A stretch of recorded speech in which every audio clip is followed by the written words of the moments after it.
Good morning. My name is Tim Markle, and this is a community practice on autism spectrum disorder and other developmental disabilities. We're hearing what have we learned about education, and joining us today are Tim Perenboom and Carlin Higbee from Wisconsin Department of Public Instruction Teleservices team. So welcome, Carlin and Tim. We're glad you're here. Please feel free to share your screen, and we will be listening to you for the next 45 minutes. I will be watching the chat for any questions that might come in, but we'll in general try to hold off questions to the end. Thank you so very much for being here. Tim and Carlin, it's yours.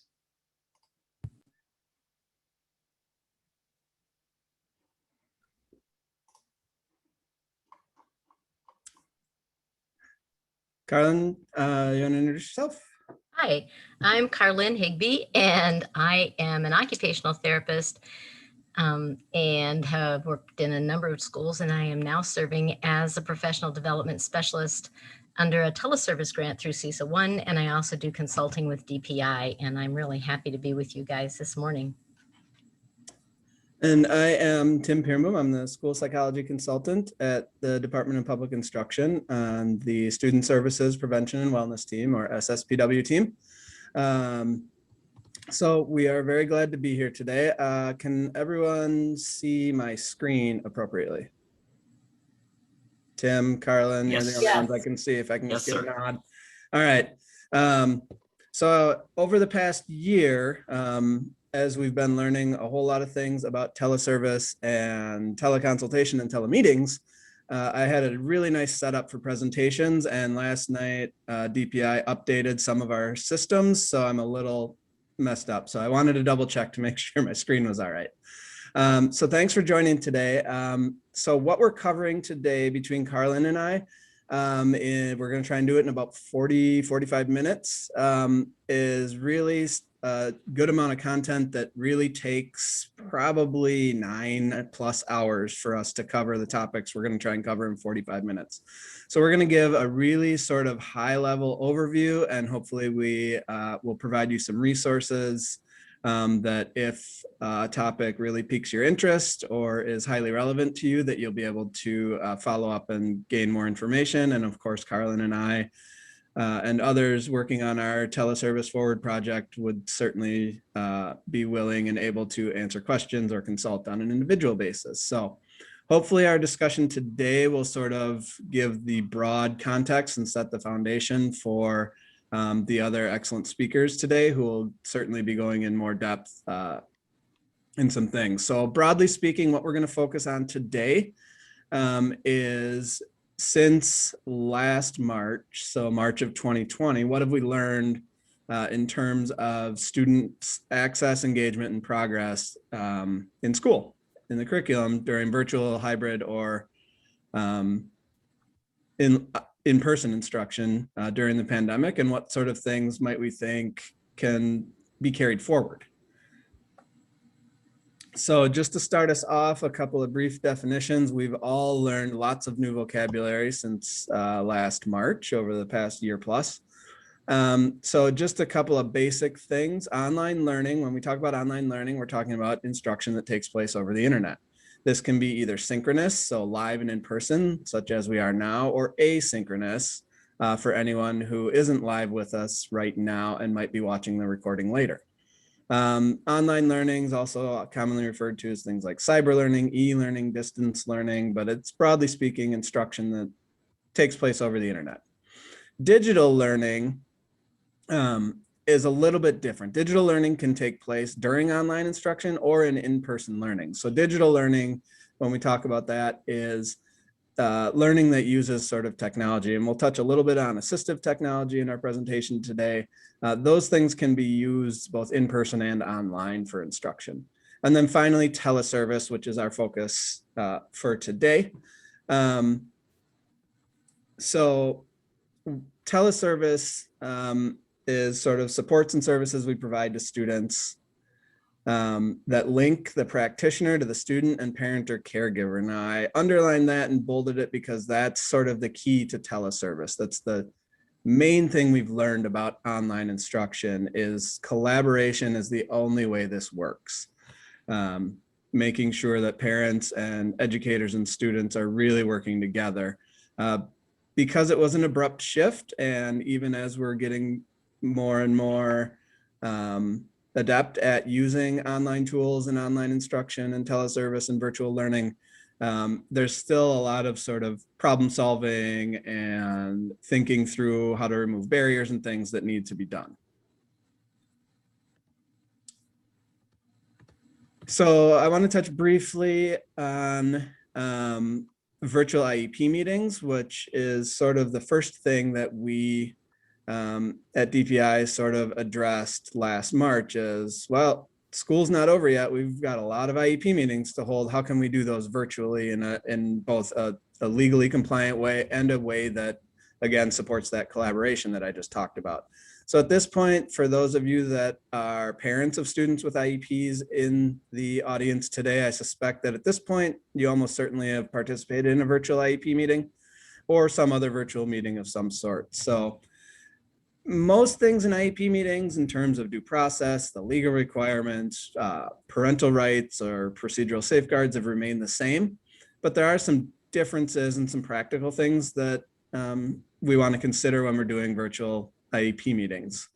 Knowing what's different in terms of online instruction and teleservice, and some other things that Carlin will be touching on a little bit, and I will as well, knowing sort of how those things work and what is different between in-person and online instruction or teleservice are really important, because there may be some shifts in what's documented in the IEP and how services look and how they're provided, which also comes with a bit of a shift in what might be expected of or hoped for in terms of parent involvement in the education of students, because it's different if your student's at home and you're at home.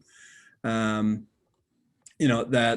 one provides some opportunities for parents to really be more involved in the actual instruction of their student, but at the same time, we need to be cautious and understand that it is ultimately the school or the LEA's responsibility to provide services. So there's sort of a fine line that teams need to walk in terms of what parents can be expected to do, what they should do, what they're able to do. And that comes with some opportunities and with some barriers as well that need to be considered. So just very briefly, some things to think about with virtual IEP meetings, making sure that you as parents or you as the IEP team members are really aware of potential threats to confidentiality. So when there's a group of people sitting around a table in a room, you can really manage, interruptions and who might be listening and who isn't listening to the discussion. While virtually right now, none of you watching me has any idea if there's somebody on the other side of my camera listening into what I'm saying.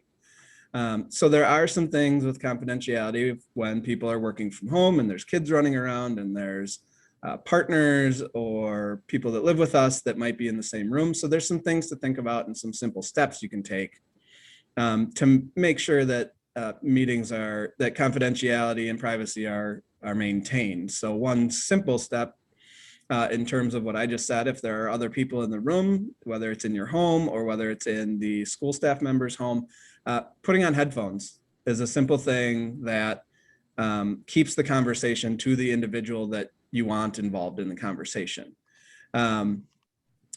In terms of like the documents and things, again, in IEP meetings, I know it's pretty common practice to hand out a draft of forms and IEP pages.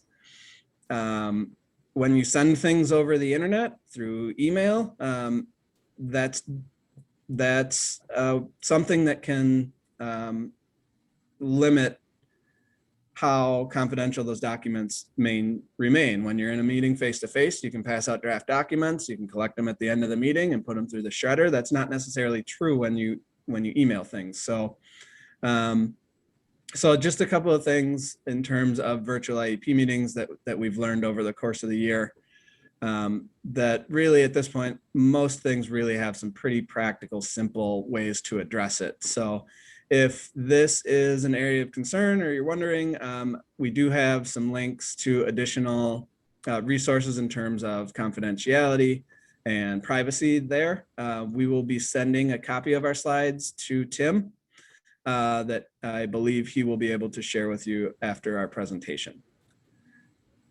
Finally, when it comes to IEP meetings, there are differences in how we communicate in person and virtually. While it's really nice in a lot of ways for me to be able to ask for an opinion and people can just click on a button and give me a thumbs up or a thumbs down like Tim just did for me, that's great. But when it comes to sort of really big decisions and consensus building that an IEP team makes, there's a lot of nonverbal subtle things that go into making these big decisions. So thinking through with your IEP team and having a conversation with the case manager, like how are we gonna know that we have consensus on something? How are we gonna know that a parent fully heard what was shared over the internet and that you know, their audio wasn't going in and out, or my audio wasn't good enough? So making sure that consensus for major decisions, that it's really explicit how those decisions are being made and how consensus is established for IEP team decision makings. So figuring those things out, thinking about disagreements, how those will be handled. I do want to put in a quick plug for the Wisconsin Special Education Mediation System for really challenging disagreements.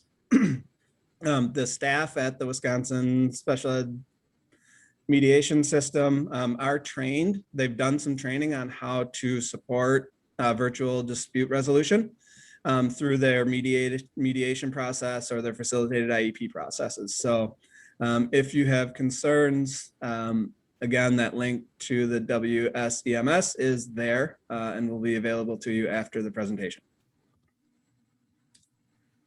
Okay, so I'm gonna hand it over to Carlin, who's gonna get into a little more specifics. So I just talked a little bit about the IEP meeting. Carlin is gonna get into a little bit about special education services and supports and goals and things and documentation in the IEP. So most of what we're gonna be covering is linked again on this slide. We've created a guide for sort of differences between IEPs now and what they were sort of pre-March 2020. So Carlin's going to go ahead and take it from here. Thanks, Tim. Yeah, so there's a lot of interesting research or information that is coming out about a multitude of benefits of teleservice provision and virtual learning, which if you were a parent who was frustrated by that finding may come as a bit of a surprise to you, but we want to share with you today, pardon me, some of the advantages that we've learned from this and some of the positives and the takeaways, and empower you to leverage that information for the benefit of your families and your children that you either love and care for or take care of providing services for. So, you know, we understand that as we went into the COVID mandatory school closures last spring, there were a lot of IEPs that were already written for in-person instruction. As a matter of fact, probably all of them. And as Tim mentioned, there are some regulatory issues that we need to be sure that we are thinking about. And one of them is, you know, we were asking every district to review an IEP and make sure that the services could be not only delivered as they were indicated on the program summary page, but also whether or not the goals that were established for in-school learning were still applicable for in-home learning. So we're going to talk today a little bit about all of those things, not only the regulatory procedural things, but also some good takeaways on what we found as good practices for assessment, as well as providing interventions. So this little graph here just is kind of a problem-solving chart that we put out early on to help teams and parents understand, would we need to make some revisions in the IEP, and then decide how that might be done. So there were some timelines early on, and now we are, as Tim mentioned, we have a teleservice forward kind of program we're putting in place so that we can support families. We understand that there may be some families who choose to continue with virtual learning with the certain aspects of the pandemic still unknown as we go into the fall of next year. And we also understand there may be episodic times that schools need to close. So we want to make sure that parents and teams understand what needs to be done in terms of writing things into the IEP. So we're going to talk about what if you come to the place on this decision-making table that no, the IEP cannot be implemented as written. And so what do we do now? All right.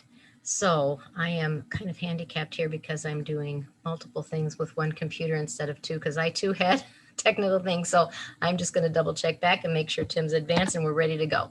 So one of the things that Tim mentioned and we are really trying to stress is that these decisions about how virtual learning and teleservice are provided are team decisions.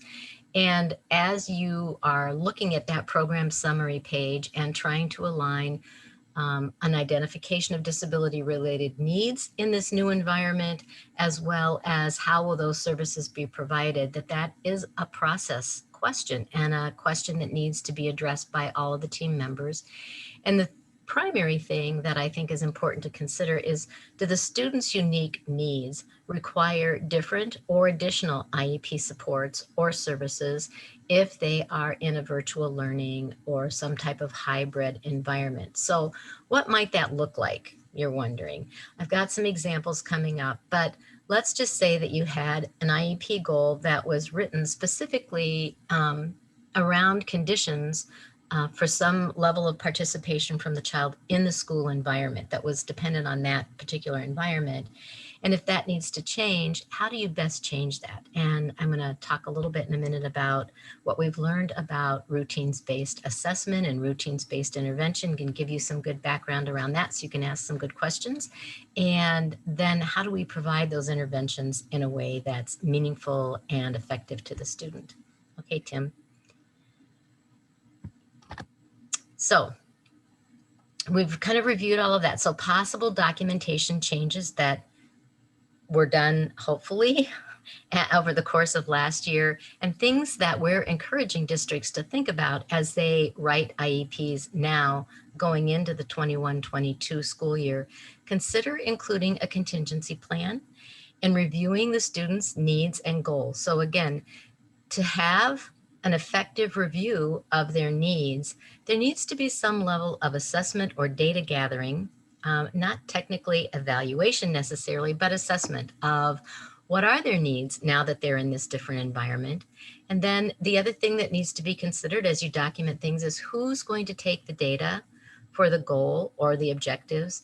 And this is where we're seeing there may be more opportunities for parents to become active members in that data collection process with support from the team. So we've got some suggestions around how the team can best support the parents and what that might look like. Okay. So here's an example, like what might that look like? So this example is what you might see in an IEP that includes a contingency plan for speech therapy. So perhaps during the school year or in-person learning, the speech therapy would be provided 15 minutes, 2 times a week in a special education therapy room.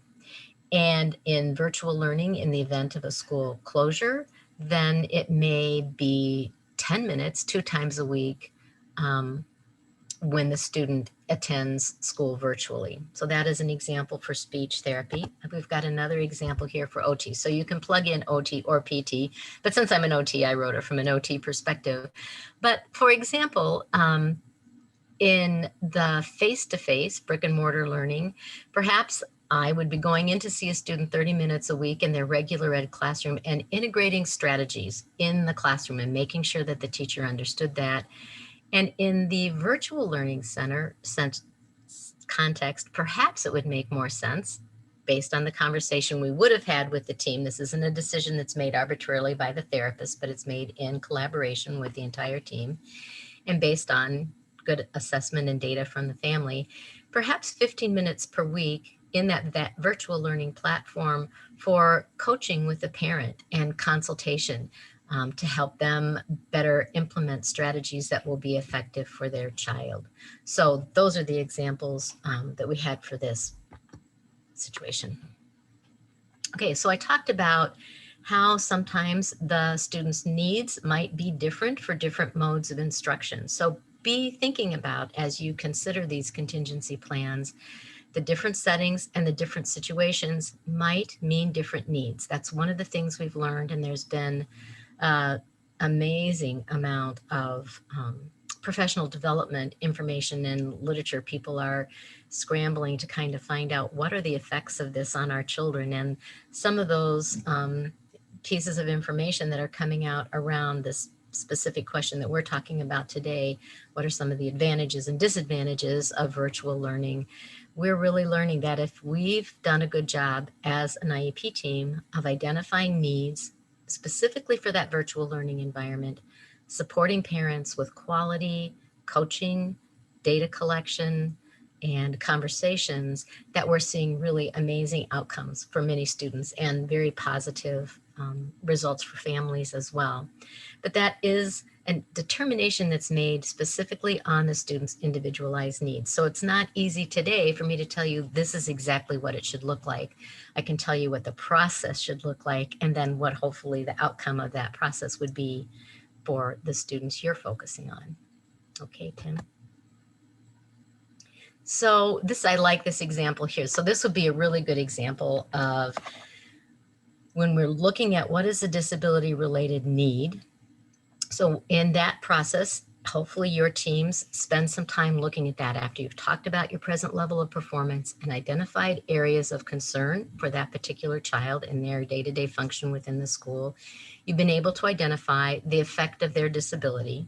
So in our scenario we've presented today, we're saying this is a high school student who has difficulty getting to class on time, and they're not being prepared for the beginning of class. So as we do kind of a root cause analysis is what we call it, and we want people to really think about, so is this a motor concern that the child can't get to the elevator? Do they have mobility issues? Is it a behavioral or a compliance issue? Or is it simply an issue they don't really understand the building well enough? So in our scenario, we're going to assume that this is a motor problem and that we may not be able to address, if the goal were, for example, using an elevator at school so that they were able to get to class on time, that wouldn't be very meaningful in the home setting. So we might look at other ways of providing supports for increasing a student's mobility and speed. Okay, Tim?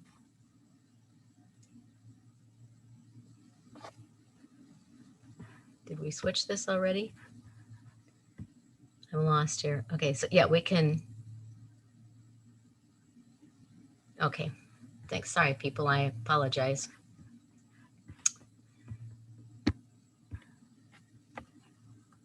So in this case, oh, here we go. So this is another scenario. I'm so sorry.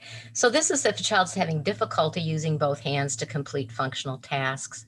And we would want to look at the supplementary aids and services and those aspects of the student's special education needs that might again be different, and what kinds of training and supports would be necessary for the family, so that in fact, where you might have in an in-person IEP, you may have the example I showed you before about 30 minutes a week in class, integrating and embedding strategies.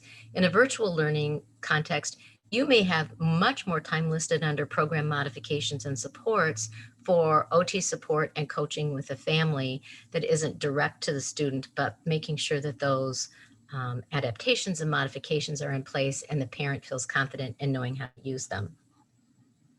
We'll go to the next one, Tim.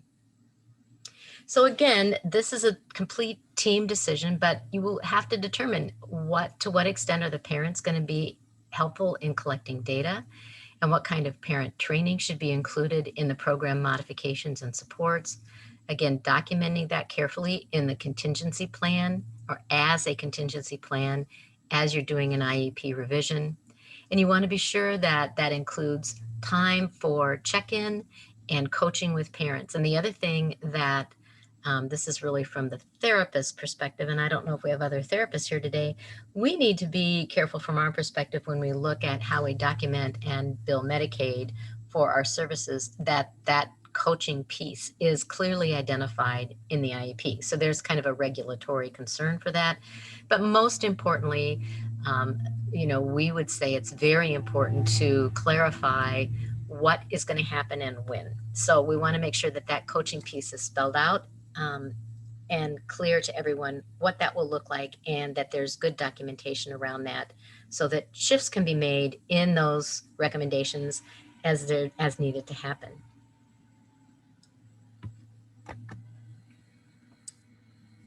So Tim, how are we doing on time? We have a couple of spots for pausing, reflecting, putting things into the chat. We are doing wonderful, Tim. It's not even 9:15. You guys are doing fantastic. So if you'd like to take a pause here, and we could stop screen sharing, open up the gallery, you can use the chat, you can have people on mute, whatever you would like to do.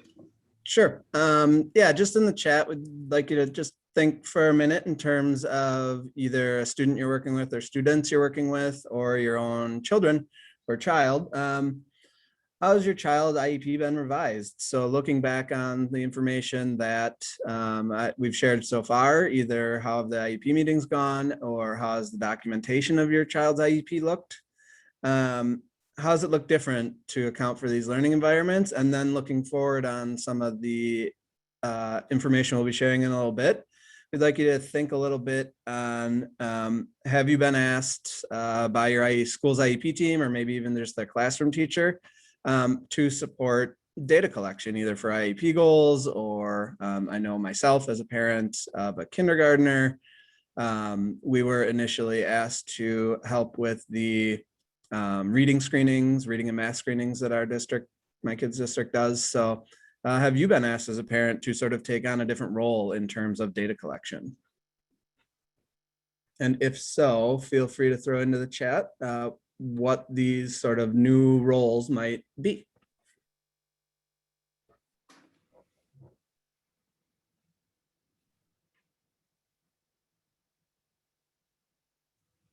And then as they come through, Tim, did you want me to just highlight a few of them for you, or are you going to look at them and highlight? No, could you go ahead and do that? I actually can't see the chat. Yeah, no, not a problem. That's, I know the intricacies, the ins and outs of Zoom. So as things come in, I will let you know. I'll say, Tim, as we're waiting and watching for people to hopefully enter their experience in the chat, as an occupational therapist who's still practicing in the schools, one of the things, I tend to be very highly involved in communication with my families, but this has really increased that. And I have gained such a better understanding of what they need in the home, particularly with some of my much more severely involved students. So I'd be really interested in hearing if anyone had either a similar experience or an opposite experience, but I hope that it wasn't too much opposite, because that would not be good. But I would love to hear if that was similar.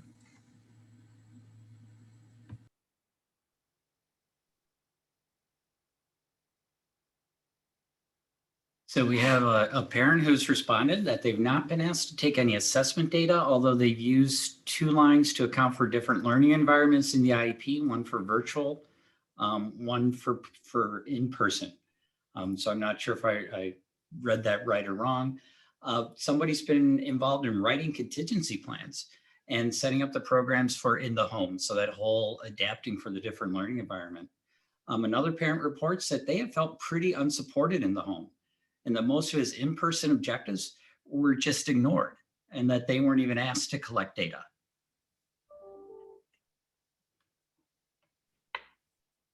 I would love to know from that parent, I see that it's Aubrey. Did your team revise the IEP or the goals? Because one of the things we saw is that sometimes goals were left in that were really appropriate for data collection in the school setting. And in some cases, sadly, then districts just ignored them and weren't able to do them, obviously, because of where they were or felt they couldn't, and then data wasn't collected. So yeah, Aubrey, I'd love to know just in the chat, were you offered the opportunity to revise the IEP so it was more in alignment with virtual learning? And as a clarification, the first one that I read was from a professional who accounts for different learning environments in the IEP as they're providing therapy. So one for virtual, one for in-person. So they track that according to the environment.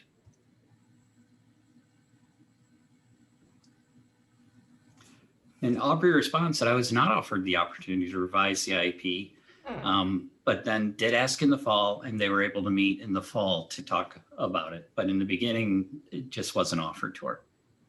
Yeah, and I'm sorry that happened, and I know that it was very crazy for a lot of districts, but I always hope for the best, and I'm sorry that did not happen for you. Yeah, that's frustrating.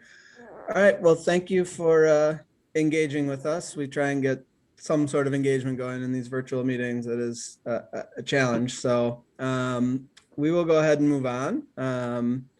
So with that second question, have you been asked to support data collection? Now there's some other new things when it comes to teleservice, virtual instruction, that is also a bit of a shift for parents and families. So we're going to talk a little bit about some details about how those roles for parents have changed, some new skills maybe you've needed to learn, how you've engaged differently with your IEP teams, your kids teachers, things like that. And Carlin, in a little bit, we'll be getting into some things about how to engage in coaching and how that can work. So just thinking about those kind of things. Now, the first thing we have to think about when we're thinking about teleservice is access.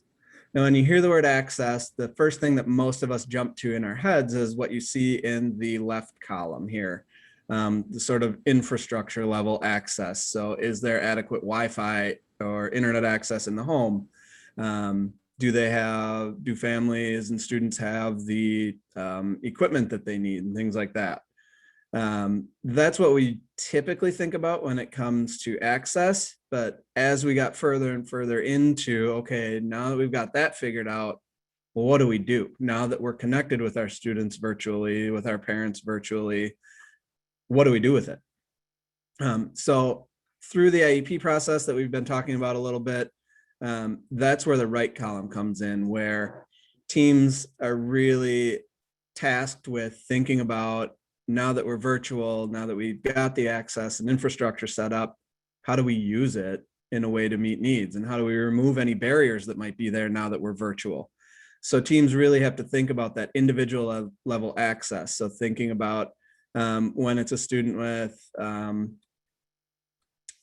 autism spectrum or developmental disabilities, what are their individual needs when it comes to developing the IEP? So the first thing in terms of teleservice to really make sure is thought through and discussed, and barriers and opportunities are figured out, is those individual level access things. And making sure, as Carlin and I described, that those are discussed in meetings and the IEP team meetings, and they're clearly documented in the IEP. The next thing in terms of after access is engagement. So there are things obviously different in terms of how we interact virtually than in person. Getting some students to engage virtually in many cases is actually easier or better. So when I think of students with autism or students who maybe have some anxiety challenges, that virtual might work better for them, that it's easier to interact with someone through a screen where I don't have to try and focus on things like making appropriate eye contact and watching for body language. I can mute myself, I can turn off my screen if I'm anxious about these things. So there are some situations where online learning has been a great sort of switch, but there's also some other things that, a lot of times for the adults working with students, figuring out how to engage students virtually has been a bit of a challenge. So the nice thing is there are opportunities for that, is that you can't do exactly what you might do in person in terms of engagement. Reinforcement systems, for example. If you have a student on the autism spectrum who receives sort of that ABA style service and supports, that reinforcement looks different because I can't give you a tangible reward right now through a screen. But there are things that can be done to sort of enhance engagement, to make the instruction, the therapy, the activities more engaging. One basic thing that you do is you really have to think about your environment. So my environment right now is quiet. There's no distractions behind me. And that's important. And you can actually take advantage of that in terms of increasing engagement, because one of the easiest ways to get students to engage is to build a positive relationship with them. And you can do that through engagement, through one-on-one engagement, whether that's taking them into an individual chat room in a meeting, or setting up games. Using the chat box might be ways that you can engage students. There's lots and lots of tools that you have, that schools have, that and teachers have, that they can use to really engage students in a way that is different, but sort of equally effective as some of the engagement strategies that are in person. Another important thing to think about is there are new skills and responsibilities needed when you are trying to engage students virtually. It will live in my memory forever that my student who started kindergarten this year, not in a way that I ever expected my oldest child's first year of school or first year of kindergarten to go.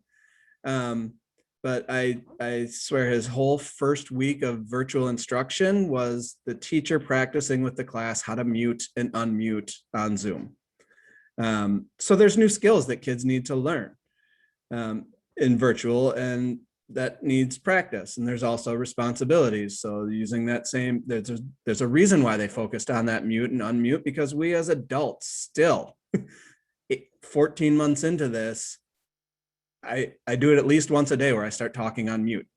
At least one meeting a week, there is somebody who forgets to mute, and then I hear the microwave beeping in the background, or somebody else in a different meeting talking in the background of somebody's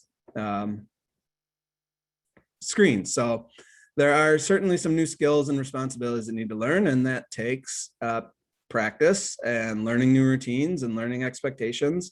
And then again, considering new needs. So I talked about those access things previously. Looking at those individual level access things are really important. And there may be new needs that need to be documented in an IEP and learned and practiced. For example, mute and unmute. If you have a student who maybe has some motor issues, they might need some additional practice, because using a mouse to turn pages of a book is different than turning pages of a book. So there are students that maybe have motor issues, that there are new needs that might have cropped up. What are you showing me there, Tim? 5 minutes left. Okay, let's move along then. So just a couple of things to touch on that we'll go through kind of quickly.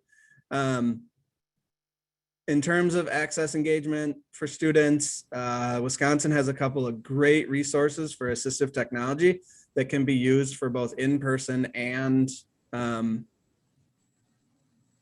virtual instruction. So those are linked for you to look into. And I will pass it off to Carlene. Sorry for eating up so much time. Carlene, go. Okay, so we can go quickly, and I just want to just point out real quickly, our email addresses will be included at the end of this, and please feel free to reach out to us if you have questions. But this slide is in to remind us all that one of the things that we did see initially, you know, we've worked so hard at understanding that our children, especially the neurodiverse children, learn best in the context of their real life expectation. And if we can integrate them to the greatest extent possible, or certainly embed strategies throughout their day, that is consistent with the concept of least restrictive environment. So what we saw at the beginning of the pandemic, in just kind of a panic that we were all feeling, we saw a kind of a regression to more of a pull-out, isolated, siloed intervention in some of the related service areas. And we are working hard to help therapists and other teachers understand that we still have the same expectations around universally designed learning. How do we integrate if the child was participating in with their regular, typically developing peers? How do we create opportunities for that to happen even in virtual learning? And some of the districts I saw doing that the best were providing aid support with the student, doing pre-teaching, or the therapist doing pre-teaching so that they could join in with their class during certain times of the day. And so we want to make sure people are keeping that in mind.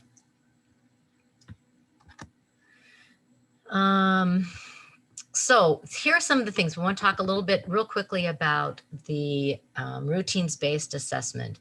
So under typical learning situations, these are good questions to be asking. How do we determine what services are needed, especially when it comes to related services? So again, this takes it back to really a very focused look at this in the context of virtual learning. So these questions are questions you should be asking at every IEP meeting, or that the team should be asking, but particularly as you're considering teleservice or virtual learning opportunities.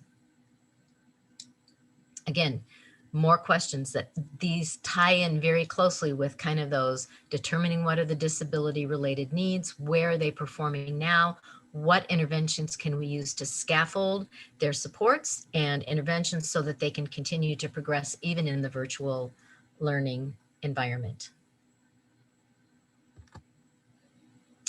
All right. So again, one of the things, we've known this for a long time, and in general, in-person related service provision is making a shift to providing assessment in the context of the actual learning environment or the area of where the need is identified. And research has shown us that that is a highly effective way of assessing what the student needs and providing the intervention. And this is even more so true in virtual learning. And we're seeing some, as I mentioned, in some cases, good outcomes with this kind of approach. And it increases the achievement of the goals if the goals have been developed based on needs that are identified in that child-specific environment. Okay, so routines-based assessment is a concept of a parent interview, going through various routines of the day and finding out where the greatest need is.